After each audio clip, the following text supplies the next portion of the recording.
Le 1er janvier 1945, 900 avions de la Luftwaffe s'envolent pour la dernière grande opération aérienne sur le théâtre ouest-européen. L'objectif est clair, paralyser les troupes alliées au sol pour permettre aux Allemands de progresser. Cette bataille sera la dernière, l'opération Bodenplatte.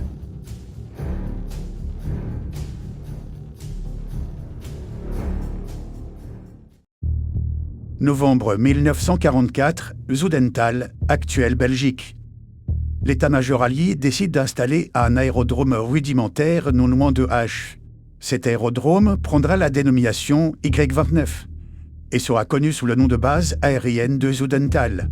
Construit à la va-vite autour d'une piste gazon de 1500 mètres datant de la Première Guerre mondiale, l'aérodrome est composé de quelques tentes et de quelques installations de soutien. L'USAAF y voit un terrain d'atterrissage avancé et provisoire pour y stationner des chasseurs, mais aussi permettre l'atterrissage d'appareils en difficulté. À partir du 18 novembre, le 366e groupe de chasseurs américains est déployé sur place. Il sera rejoint en décembre par le 352e groupe de chasseurs. En décembre, l'aérodrome peut donc user pleinement de quelques dizaines de P-47 Thunderbolt et de P-51 Mustang de conception moderne, malgré une industrie évoluant constamment. Début décembre 1944, Flammersfeld, Allemagne. L'état-major allemand se réunit le 5 du mois pour examiner des possibilités d'attaque aérienne. Il faut à tout prix soulager les unités au sol qui peinent à contenir l'avancée alliée derrière le Rhin. Le 14 décembre, le plan fut mis en chantier.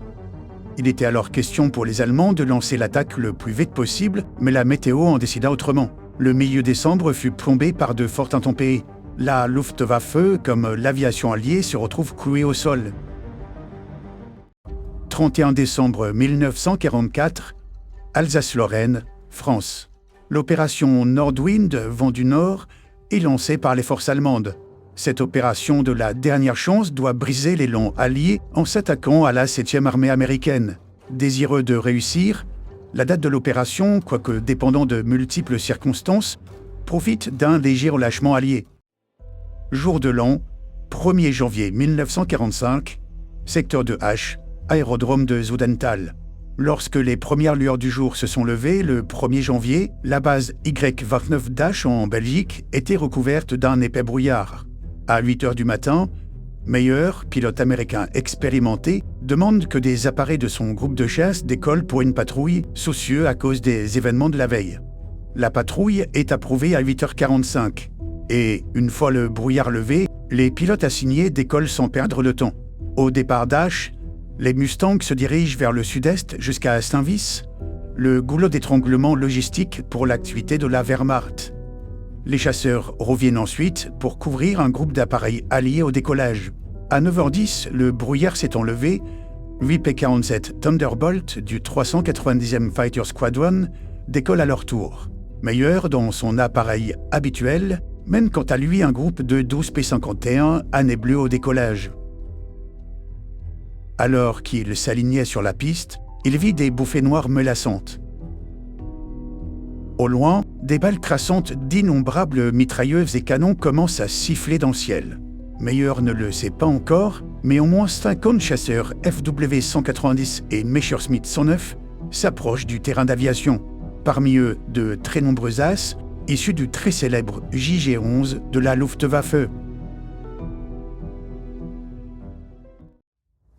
Alors que Meyer décolle, train sorti, un FW-190 fonce sur la piste et aligne à ses 47 de transport juste sur le côté. Par réflexe, Meyer se baisse. Surpris, il actionne mécaniquement sa commande de tir alors qu'il est encore en plein décollage.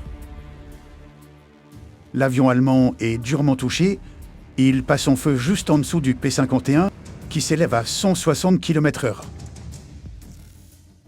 Le FW-190 s'écrase non loin de la piste. À 10 heures, le brouillard laisse place à une brume épaisse, ce qui rend d'autant plus difficile l'identification des formes dans le ciel. Un combat aérien d'une intensité incroyable s'engage alors. Les Américains luttent à 1 contre 3 juste au-dessus de l'aérodrome. Les artilleurs antiaériens américains regardent la scène ébahis et impuissants. Impossible pour eux d'ouvrir le feu, tellement les combats sont serrés. Alors que les autres Mustangs se sont envolés derrière Meyer, les appareils gagnent vite 2000 pieds, et enfin 3000 pieds, soit 900 mètres. À l'horizon, Meyer aperçoit des silhouettes se rapprochant à vive allure. Il les prit brièvement pour des P-47, avant de réaliser qu'il s'agissait d'une autre paire de FW-190. Dans une manœuvre d'une grande habileté, Meyer se glisse sur le côté des appareils. Il repère aussi pendant ce court instant un BF-109 qui se courbe à son arrière gauche, mais qui semble être toujours hors de portée. Le pilote américain ouvre un déluge de feu. Bien que le FW-190 devant lui subisse de nombreux coups, il tient toujours le combat. Alors que Meyer tourne brusquement à gauche, le 109 qui se trouve derrière lui saisit sa chance et tire. Un instant plus tard, un autre P-51 à nez bleu vient aider le pilote américain, totalement dépassé dans un 1 contre 3.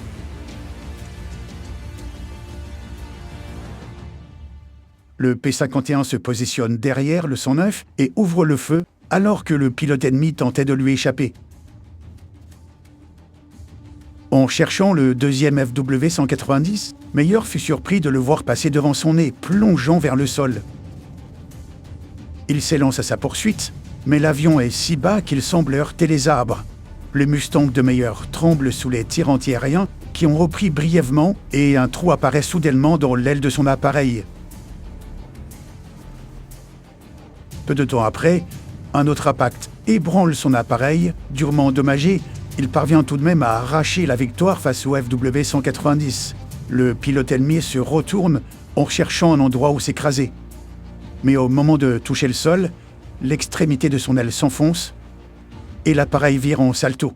Le moteur explose et l'avion devient un brasier étouffant. Meyer, lui, en pénurie de munitions, de carburant et avec 2 trous sur son appareil, regagne son terrain. Les 8 P-47 qui avaient décollé juste avant Meyer furent les premiers ce jour-là à affronter les chasseurs du JG-11, alors qu'ils s'approchaient de Y-29.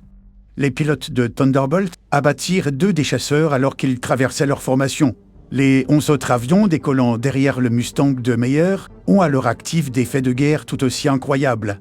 En parallèle, le lieutenant Raymond Henry Leach abat un FW-190, avant de poursuivre un autre qui avait été touché.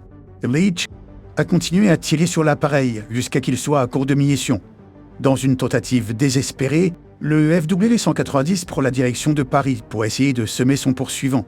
Peu à peu, le Mustang à nez bleu le rattrape et tire ses maigres cartouches restantes sur l'appareil allemand alors qu'il survole presque la banlieue parisienne. L'ailier de Leach, le sous-lieutenant Alden Peter Rigby, laisse son camarade dans sa poursuite et revient au terrain Y-29. Il remarque rapidement une scène de guerre d'une intensité monstrueuse. Un des 8 P-47, ayant eu le temps de décoller, lutte dans un effroyable combat en spirale avec un 109. Le P-47 tire une courte rafale et quelques impacts se dessinent sur le chasseur allemand, qui resserre son virage et lui passe derrière la queue. Le P-47, surpris, prend les rafales de plein fouet. Alors qu'il allait se faire mettre au tapis, Rigby lance son P-51 et abat le 109 qui s'écrase dans un champ ouvert. Presque à court de munitions, il tourne alors en rond au-dessus du terrain délabré pour chercher à atterrir. Mais lors d'une passe, il se retrouve nez à nez avec un 109 poursuivi par 2 P-51. Le 109 essaie de se frayer un chemin, mais Rigby, aligné, tire le reste de ses munitions sur lui. Les coups pleuvent dans le cockpit de l'Allemand, qui pique vers le sol et s'écrase.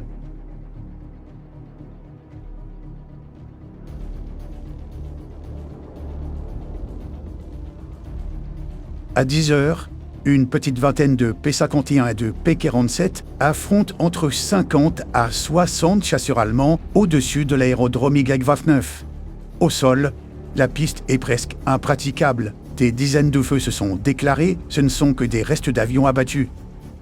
Wichner, pilote américain, contemple ébahi la scène, quand d'un coup, sa propre machine tremblait. Un FW-190 était à environ 50 mètres derrière moi, en train de tirer. Alors que je tournais avec lui, un autre P-51 l'attaqua, et il interrompit son attaque. J'ai alors vu que j'avais plusieurs trous de 20 mm dans chaque aile, et qu'une autre balle avait touché mon réservoir d'huile. Mon aileron gauche était également hors service et je perdais de l'huile. Mais ma température et ma pression étaient stables. Malgré les dégâts, Wichner fait tourner son Mustang de manière agressive vers le combat aérien qui se poursuit. Il accroche sans difficulté un autre appareil allemand. Après l'avoir touché avec plusieurs rafales, le pilote a essayé de sauter. Juste au moment où sa verrière se détache, j'ai tiré à nouveau et le 190 s'est retourné, s'est écrasé et a explosé. Wichner, dont la machine est à bout, reste dans le ciel pour tenir l'équilibre fragile du 1 contre 3. Il trouve alors un autre BF-109. Nous avons combattu pendant 5 ou 10 minutes et j'ai finalement réussi à me placer derrière lui. Je l'ai bien touché et il s'est écrasé. À ce moment-là, j'ai vu entre 15 à 20 incendies au sol, tous provenant d'avions écrasés. Wichner n'a plus le choix. Il doit rentrer au terrain, mais celui-ci est impraticable. J'ai vu un 109 mitrailler l'extrémité nord-est de la piste. Je me suis lancé à sa poursuite et il m'a percuté. Nous avons fait 2 passes frontales et au deuxième, je l'ai touché au nez et aux ailes. Il s'est écrasé et a brûlé. J'ai ensuite poursuivi plusieurs autres bandits, mais ils m'ont échappé dans les nuages. Mon pare-brise était alors couvert d'huile. Je suis donc retourné sur la piste et j'ai atterri. Wichner avait déjà son compteur 11 avions abattus. Suite à cet événement, il devient, comme presque tous les pilotes américains en vol ce jour-là, un as en un jour.